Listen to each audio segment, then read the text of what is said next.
안녕하세요. 저는 33살이고 제 남편은 38살입니다.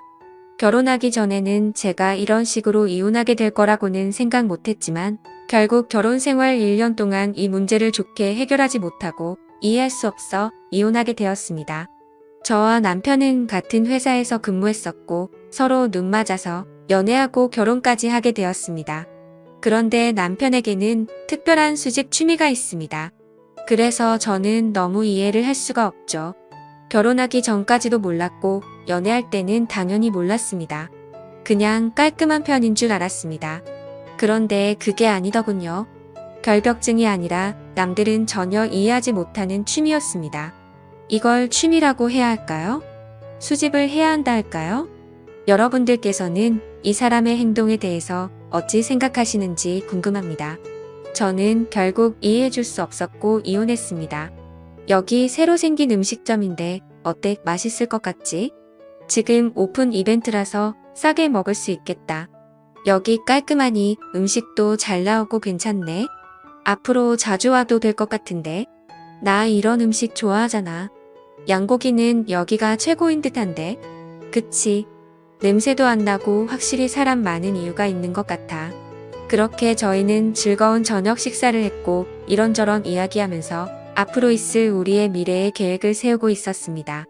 이때는 상견례하기 전이었습니다. 그런데 밥을 다 먹고 일어나 계산을 하러 가는데 남편이 제가 앉았던 자리에 가더니 뭘 주섬주섬 줍더라고요. 그래서 저는 계산하고 남편에게 가서 지금 뭐 하는 거야? 내가 뭐 떨어뜨렸어? 뭐가 있었어? 아니 그런 거 없어.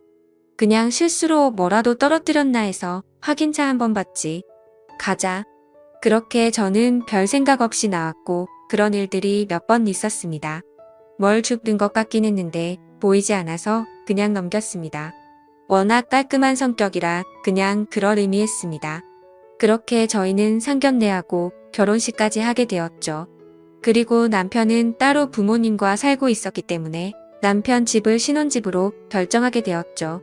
같은 회사에서 근무하기 때문에 남편 집에서 사는 게 훨씬 좋다고 판단했습니다. 그렇게 저는 남편 집으로 이사를 했고 저에게 한 가지 부탁을 한다며 제안을 하더라고요. 있잖아. 이제 여기에서 신혼집으로 생활을 할 텐데 내가 여기 살던 패턴이 있어서 그런데 같이 조율하면서 살겠지만 한 가지 부탁 들어줄 수 있어? 부탁? 뭔데 그래? 뭐 심각한 거야? 내가 못 들어줄 만한 거야? 그게 있잖아. 저기 작은 방은 안 들어갔으면 좋겠는데 괜찮겠어? 내가 중요하게 생각하는 물건이 있는데 절대 들어가지 않았으면 하는데 청소도 내가 알아서 할게. 뭐라고? 같이 살면서 어떻게 안 들어갈 수 있어? 뭐가 있는데 그래? 내가 알면 안 되는 것들이야? 우리 이제 부부인데 서로 숨기게 있으면 안 되잖아. 그래. 그건 알지. 우리가 이제 부부니까 서로 숨기면 안 되지. 근데 내가 아직 정리가 안 돼 있어서 정리할 때까지 좀 기다려주면 안 될까? 그리고 시간 되면 내가 말할게. 알았지? 그래. 알았어. 서로 프라이버시는 존중해줘야지. 그렇지만 올해는 못 기다려. 방금 말했듯이 우리는 부부야. 서로 숨기는 게 있으면 안 되는 거야. 그렇게 저는 궁금한 점을 참고 남편을 이해해 주기로 했습니다. 혼자 지내면서 살던 집에 제가 들어왔는데 일단 정리가 덜 된 것 같아 기다려 주기로 했지만 도대체 뭐길래 이렇게 숨기려 하는지 이해하지 못했습니다. 그리고 항상 새벽 시간에 제가 자는 걸 확인하고 작은 방으로 들어가서 한참 있다가 나옵니다. 제가 모른 척하고 있었지만 새벽마다 작은 방으로 들어가는 걸 알고 있었습니다. 저는 점점 의심이 들었고 이걸 해결하고 싶었습니다. 언제까지 기다려줄 수는 없었습니다. 우리 이야기 좀 할 수 있을까? 아무리 생각해도 이건 정말 아닌 것 같아서 그래. 저기 작은 방에 도대체 뭐가 있길래 나한테 숨기면서 새벽에 몰래 들어가는 거야? 아, 알고 있었던 거야? 내가 나중에 이야기하면 안 될까? 아직 정리가 안 돼서 최대한 빨리 정리하고 말해줄게. 진짜 이상한 거 아니니까 너무 심각하게 생각하지 마. 내 취미 생활이라서 그래. 나도 이 문제로 은근히 스트레스 받고 신경이 많이 쓰여서 좀 힘들어. 내 입장도 생각해줘야지. 우리 부부잖아. 알았어. 최대한 빨리 정리하도록 할게. 이번 달 안으로 정리할게. 알았지? 그렇게 남편과 다시 한번 대화를 하면서 저의 서운함을 말했고 제 말을 이해해주는 듯 싶었습니다. 그리고 다음 날 남편이 잠시 나갔다 온다면 같이 퇴근 후 집에 와서 옷 갈아입고 나가더라고요. 그리고 얼마 지나지 않아 박스를 여러 개 가지고 왔는데 작은 방에서 쓸 거라고 하면서 들어갔습니다. 문을 잠그고 방 안에 있는 물건들을 담는 듯 싶었습니다. 그렇게 저는 신경이 쓰였지만 저녁을 준비했고 남편은 다시 나와서 씻고 같이 저녁 먹었습니다. 참고 기다려주기로 했습니다. 남편을 사랑했기에 이해주려 했습니다. 그렇게 며칠 동안 같은 행동을 반복하면서 저한테 거의 정리가 다 되었다면서 곧 끝난다는 말을 해주며 방마다 왔다 갔다 하면서 그렇게 작은 방을 모두 비웠습니다. 그리고는 작은 방이 열렸고 처음 작은 방에 들어갔을 때 그냥 책상밖에 없이 깔끔했습니다. 그래서 저는 다시 물어봤습니다. 이제 나한테 말해줘도 되지 않을까? 여기 작은 방에 있던 것들이 도대체 뭐였어? 숨기지 말고 솔직하게 말해줘. 그게 있잖아. 나는 수식가야. 내가 어디를 가든 우리가 밖에서 데이트를 하던 사소한 것 놓치기 싫어. 그날을 수집하는 취미를 가지고 있어. 그러니까 그게 뭔데? 돌려 말하지 말고 바른 대로 말해봐. 그러니까 뭘 수집하는 거냐고? 일단 오늘은 여기까지 말해줄게. 왜냐면 내가 아직 너한테 말할 준비가 안 되어 있어. 내 머릿속이 정리가 되면 말해줄게. 일단 나 차에 실은 짐 좀 정리하고 올게. 그렇게 확실하게 말을 안 해주고 나가버린 남편이 너무 당황했습니다. 저도 사람인지라 그동안도 정말 많이 참았다 생각하며 짜증이 나기 시작했습니다. 일단 작은 방 청소를 하려고 청소기를 돌리고 있는데 책상 밑에서 작은 물체가 한 개 빨려 들어왔습니다. 저는 청소기를 끄고 희한하게 생긴 물건을 보고 있었습니다. 자세하게 말해보면 투명한 필름통 같은 거였습니다. 연도와 날짜가 적혀 있었고 특정 지역과 몇 시 몇 분 제 이름까지 적혀 있었습니다.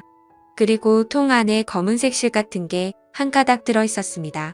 저는 떨리는 마음으로 조심스럽게 뚜껑을 열어봤습니다. 그런데 안에 들어있는 건 다름 아닌 머리카락이었습니다. 저는 너무 놀라 필름통을 떨어뜨리고 말았습니다. 달력을 찾아서 날짜를 확인해 보니 제가 처음 입사했을 때 만났던 날짜였습니다. 너무 충격이었습니다. 이제야 모든 퍼즐이 맞춰졌습니다. 저와 어디에 있든지 항상 늦게 일어나고 제가 있던 자리를 한번 훑고 나왔던 게 머리카락을 수집하는 거였습니다. 그런데 제가 처음 입사했을 때부터 지금까지 머리카락을 수집하고 있었다는 게 너무 충격이고 소름이 돋았습니다. 정말 할 말을 잃었습니다. 생각지도 못한 취미를 가지고 있어서 손이 벌벌 떨렸습니다. 그리고 매일같이 박스를 몇 개씩 가지고 와서 저녁 때마다 박스에 이 작은 필름통을 담아서 어디로 갔다는 게 너무 충격이었습니다. 그렇게 저는 이 사실을 숨기고 남편을 기다렸습니다. 남편은 한참 있다가 들어왔고 이 사실을 알고 난 후부터 너무 무섭게 느껴지기 시작했습니다. 그리고 남편이 숨기고 있는 게 다른 것들도 있을 것 같아서 다음날 몰래 따라가 보기로 했습니다. 그렇게 아무렇지 않은 척 남편과 생활했고 그때를 기다리고 있었습니다. 그리고 새벽에 또 나가는 걸 저도 놓칠세라 뒤따라 갔습니다. 그런데 차를 안 타고 걸어서 이동을 하더라고요. 저도 어느 정도 거리를 두고 뒤를 따라가 보니 어느 건물로 들어가는 게 보였고 저도 바짝 쫓아가 보니 엘리베이터가 3층에 멈추더라고요. 그래서 저는 계단으로 몰래 올라갔습니다. 한층 위인 4층에서 남편이 나오기 기다리고 있었고 1시간쯤 남편이 나왔습니다. 그리고 열쇠를 양수함에 넣고 다시 집으로 향하더군요. 저는 남편이 사라진 걸 확인하고 바로 양수함에 열쇠를 꺼내 문을 열고 들어갔습니다. 그리고는 문을 잠그고 불을 켰습니다. 제 눈앞에 펼쳐진 배경은 너무나도 끔찍했습니다. 수천 개를 넘어설 것 같은 필름통 등이 꽉 차 있었습니다. 떨리는 마음으로 하나하나 살펴보니 각 연도와 날짜가 적혀 있고 제 이름이 적혀 있었습니다. 그리고 다른 곳에는 제가 알지 못하는 사람 이름과 날짜와 연도수가 적혀 있었고 필름통 안에는 머리카락이 한 개씩 모두 들어있었습니다. 너무 충격적인 장면에 할 말을 잃었습니다. 저와 있었을 때마다 모든 걸 담아서 기록을 했다는 게 정말 생각지도 못한 일이어서 너무 충격이었네요. 저와 연애하기 전부터 제가 지나갔을 때 흘렸던 머리카락을 모두 수집하고 있었다는 게 정말 이해하기 힘들었고, 그렇게 멍하니 서 있는데 남편에게 전화가 왔습니다.